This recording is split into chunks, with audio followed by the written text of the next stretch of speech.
How is it? How is it? So this is a funny thing, right? We are not expecting this. Yes. We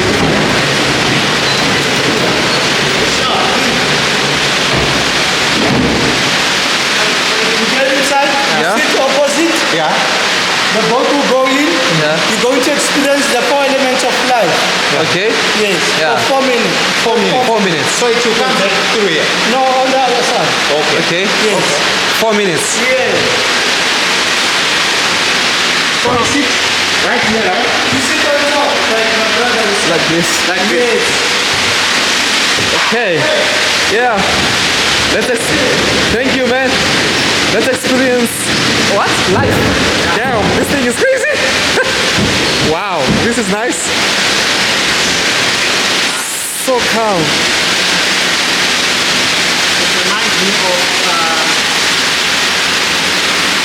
This reminds me of Fun City. Yeah.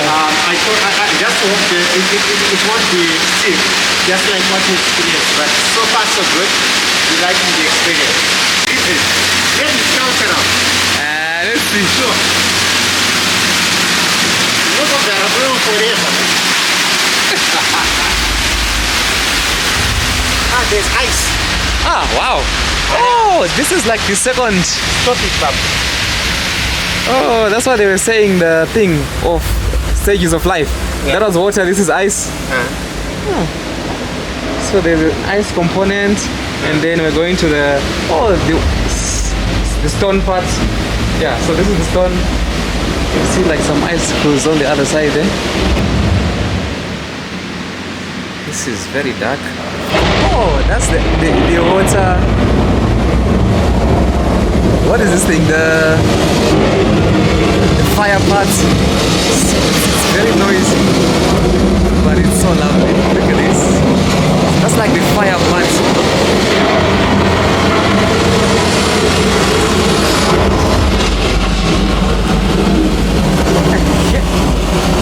Something touched my head. Wow, look at this. It's like a volcano of sorts.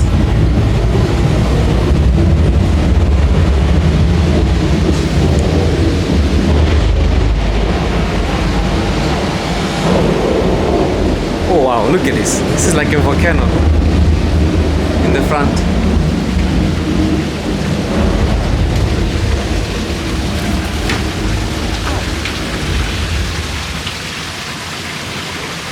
Where are the skulls?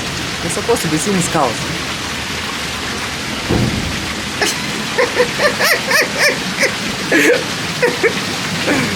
Wow, look at this. This is so nice.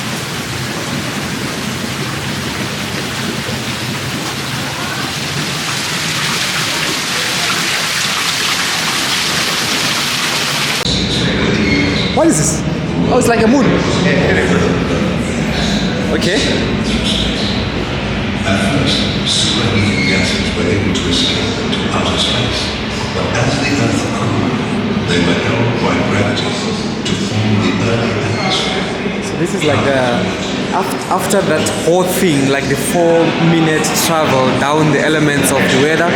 Now we are at some moon where they're pretty much telling us about the emergence of life on Earth, and now actually the Earth was formed. So it's like a lot of like sound and stuff like that. And then actually there's something that I should show you guys.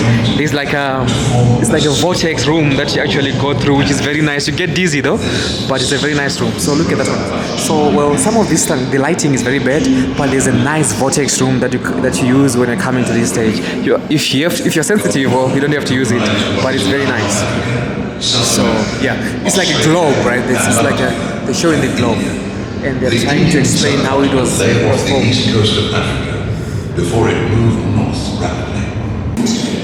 So this is like the where do we come from part of the journey. So they are like pretty much trying to explain how the fossils were found and where they were found and what it eventually means to the human race and the human species. So what are these? These are like some of the fossils, right? Yes, and how they were formed over time as organic right? material, and eventually how they materialize into a stone. Okay. So from what you can see here, you can tell that this is more organic material, and over time it solidifies into a stone. Some of these so things, okay. So It's like a description of life, right? Yeah. So you can see a bunch of cells just after the Big Bang. Well, you can see a bunch of cells that eventually became, living matter and life and stuff like that. This side, Then, what is here? This is evolution, right? yes. Oh wow. So remember what you were discussing that time when we were on the other side, right? Yeah. This is the Australopithecus africanus. Yeah. Right. Wow, this is quite. So you can see this is the lady that I'm talking about, the little foot on the other side, and then both of these actually fall within the little foot. This one and this one, and then you go to the Homo habilis stage, the Homo ergaster, you go to the Homo neanderthalensis, and then the Homo sapiens, which is what we are as humans. Well, some people want to call it Homo sapiens sapien, but pretty much our existing DNA makeup and chromosome ID fits with what is called currently the Homo sapien, which is this part here, the last one. Then if you just keep going, so in this room you tend to have a lot of different tables that are, each of them is describing something that is quite particular about the human race, about life on Earth.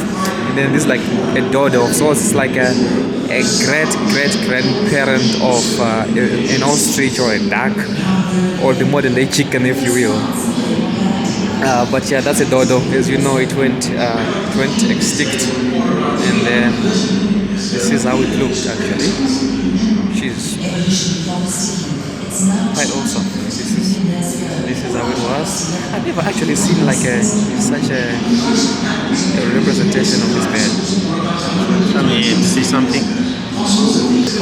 These are monkey, Ascot monkey. It's what it was discovered when 1.8 million to 1.3 million years ago. Wow, it was actually discovered right here at the cradle of mankind, which is wow. It's a very small monkey. Look at that, very small. But somehow you can see like almost like the similarity between that skull and our skull as Homo sapiens. And then this is Australopithecus africanus skull fragment. So with this one here, right? This 17th exhibit, we spoke about Australopithecus africanus on the other side. This is how it is. And then this is Australopithecus africanus as well. Wow, there seems to be a lot of Australopithecus africanus skulls. And then this is Mrs. Place. It's a type of Australopithecus africanus which is actually dug off the ground in 1947 around this part of town by Dr. Robert Broom. So it looks like archaeologists at least are working, right? So all of this. Oh, this is the Taung child. I used to study this when I was in high school. It was the Taung child. It's a juvenile skull. It was the first early hominid which was discovered in Africa in 1924. Wow. Okay. Taung child. Looks like actually a very small child if you can look at it. Very small. Then this is a saber-tooth. Oh wow, I've never seen a saber-tooth cat. This is a saber-tooth cat discovered 1 million years ago.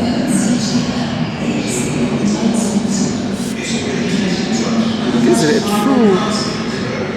true skull, a real skull of a saber-tooth cat. Then again, Australopithecus africanus.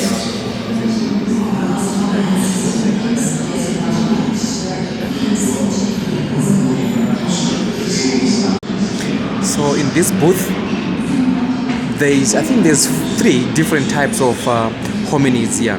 So we have got the Paranthropus robustus, which is this one here on the other side, and then we have the Homo habilis, this one here, upright man, and then we have the Australopithecus africanus, which is quite abundant here. So this is the first time I'm actually seeing almost like a full-size scale of this type of hominids. So you can see the development, the gradual development. I mean, look at this guy, right? Look at this guy, and then look at this one. That's Homo habilis, upright man, is upright, and then you can see Homo sapien on the other side. And archaeologists are saying that this existed, I mean, from 3 to 2 million years ago. So they use carbon dating methods to actually identify how long a particular hominid has been in the ground, or it existed in which period of the earth. So this is just a small description of what Australopithecus africanus means. The Taung child, I showed you the Taung child earlier. It was found in Taung, South Africa, and then where most of the Neanderthals are actually found. So most of the Neanderthals are found in Africa, right, and then Europe. So this is like the home of most of us as human beings, but Africa obviously is the first one. And then this is the table. So what I like about this table is they actually try to put everything in one place, and they try to put almost like a human representation of where we came from as a people. So this is Homo habilis, right? This one here. That's the skull, and this is how Homo habilis would have looked. And then from there we go through to Homo ergaster. So this is the skull, and this is how he might have looked as a Homo ergaster. And then you go through to Homo erectus, upright man, and this is how he might have looked. Okay, then you go through another Homo. This is a Homo ergaster as well. So this is like the lower jaw that they excavated, and then this is how he looks. Then if you go to Homo heidelbergensis, so this is how the skull is. And then this is the living representation of that. And then if you go to Homo sapien, right, this is the skull, and this is the human. Well, they called it an archaic Homo sapien. So this is the skull. And then the next step is this one. Guess what this is, right? So this is Homo neanderthalensis, almost like the white man, right? This is where they generated from, but again, all still part of the Homo sapien race, or maybe Homo sapien humanoid, hominid, yeah.